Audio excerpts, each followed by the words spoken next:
Hello everybody, welcome back to the channel. If this is your first time here, welcome. I want to start today off with something a little different.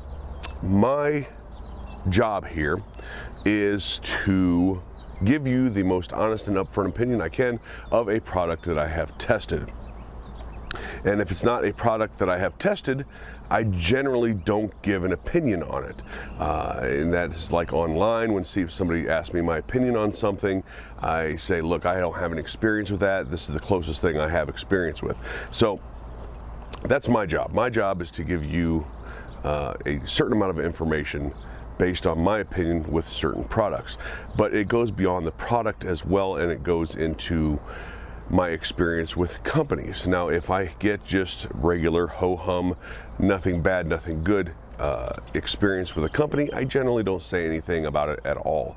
But if I get very good service, over-the-top service, like I have with companies like T-Rex Arms and SIG braces and things like that, you know, I've told you about phenomenal service I've gotten from people. And I also tell you about extraordinarily horrible service that I get from companies like Bowtach Tactical. I've talked about them before. And that brings me to today's review, and that is this LPVO, the L7 LPVO from Lucid Optics.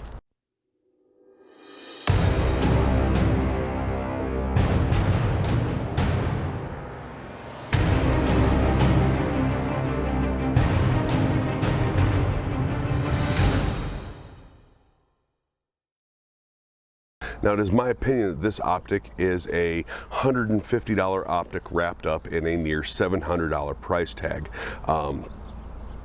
And my experience with the company is equally as bad. Let's get started with the scope itself. Now, this is a 1:6 second focal plane scope. It has a diopter here at the end, if I can get it to turn. Has a diopter here at the end.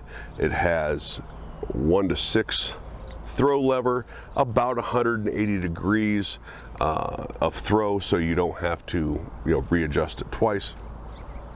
Has the illumination knob here, has elevation and windage here.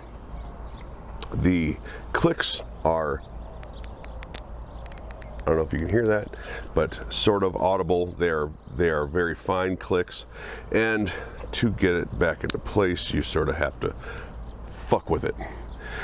So that right off the bat was sort of like, yeah, this isn't made very well. It's sort of like I have to really mess with it to get it to snap back into place. 6063 aluminum housing.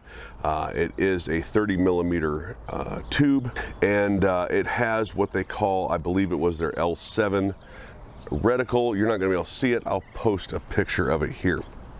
The reticle itself is pretty darn cool. It's sort of a donut reticle with little cool spiky things sticking off the end of it, and then of course a graduating ruler under it. It's very easily seen on a light background. It's not very easily seen on a dark background. It is an etched reticle. Now, if you turn the illumination on, it has a blue light for illuminating. And on 11, I completely, it's 0 to 11 brightness. On 11, I completely lose the blue on a light background, but I can finally see the reticle on a dark background with the blue. Now, they claim a 92% light transfer. I would probably say that's true.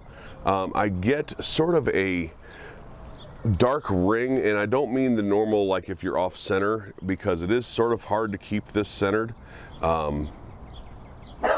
It is sort of hard to keep this centered without getting any scope shadow, but even when I have it in its perfect eye relief, I see sort of a cloud of dark around the outer edge.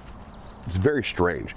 Any of you guys with pistol lights who have ever had it covered in carbon and you just wiped it off real quick and there was always a little bit of carbon left around the edge until you actually got to really clean it real well, that's sort of what it reminds me of, is that carbon around the edge.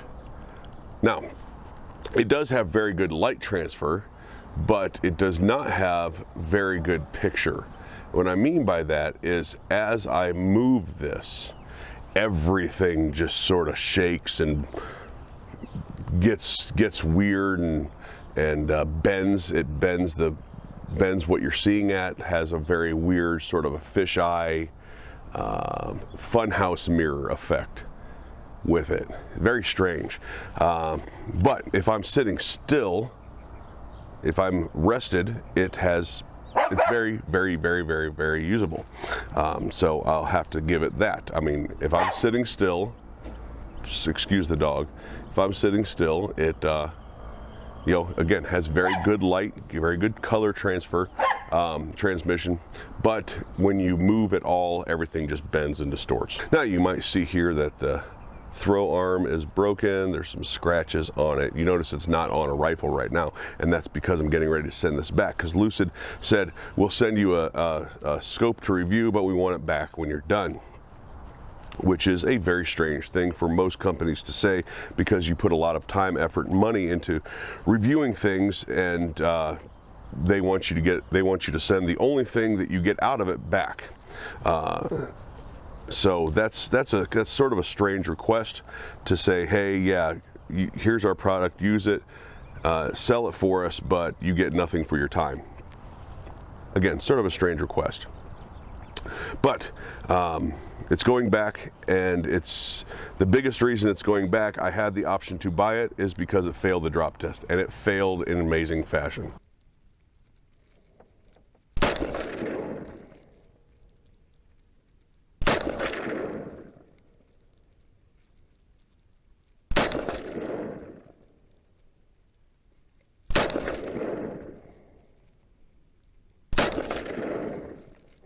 All right, looks pretty good. And let's give it a drop.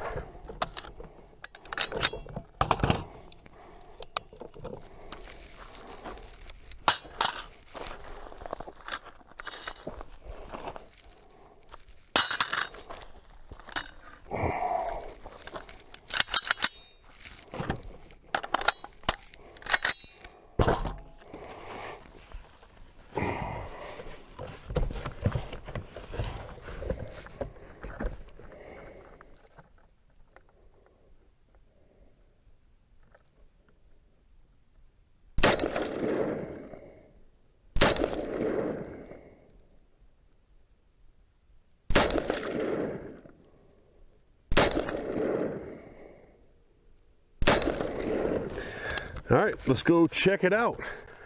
So, doesn't look good. Here are the first 5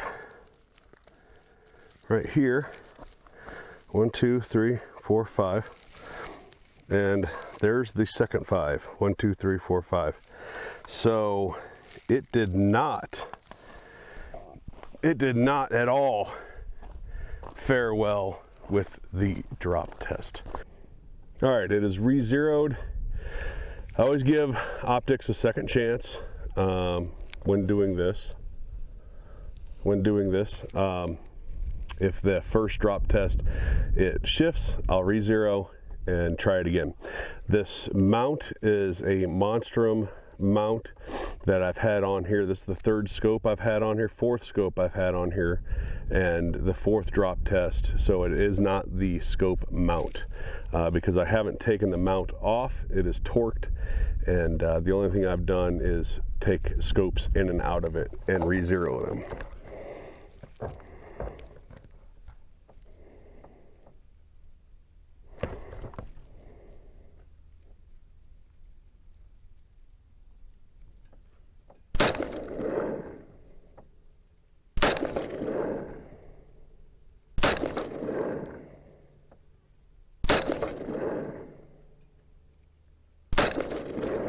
Okay, that's 5.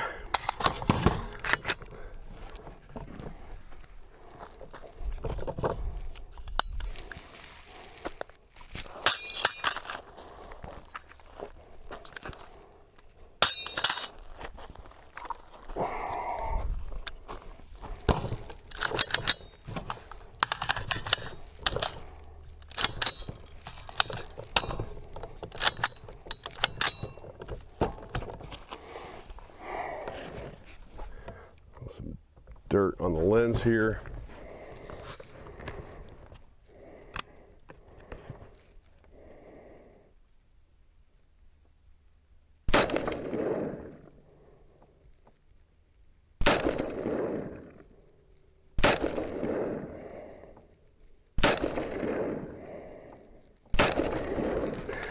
I can tell you right now, it's not looking good. So let's go back to it.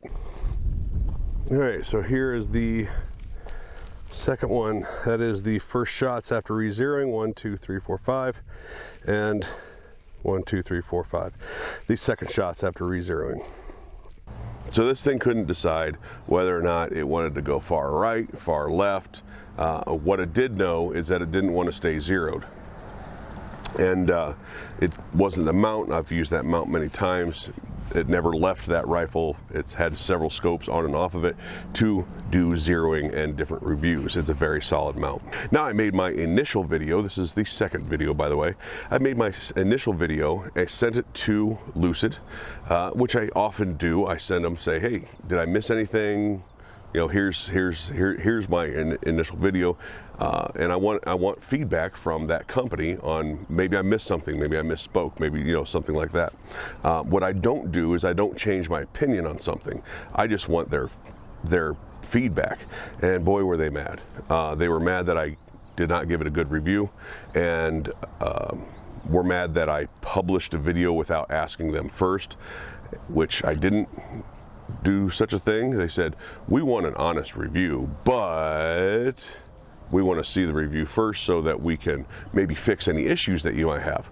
Okay, well, you had your video, and instead of fixing any issues that they may have had or seen in the video, they just got upset about it and terminated my affiliation, my affiliate with them.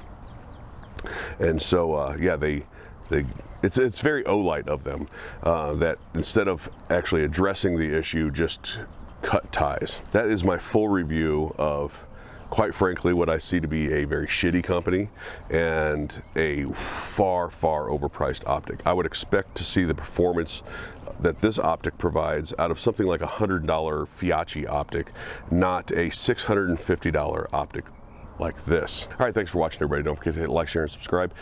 Hit the notification bell if you want more videos from me, more honest reviews, training videos, and alike. If you want to support the channel, again, like, share, subscribe. Easiest way to do it. You can also use Ko-Fi. Ko-Fi is sort of like a Patreon, but Patreon doesn't want me. And links for all that stuff is down below. Thanks for watching, everybody, and we'll talk to you later.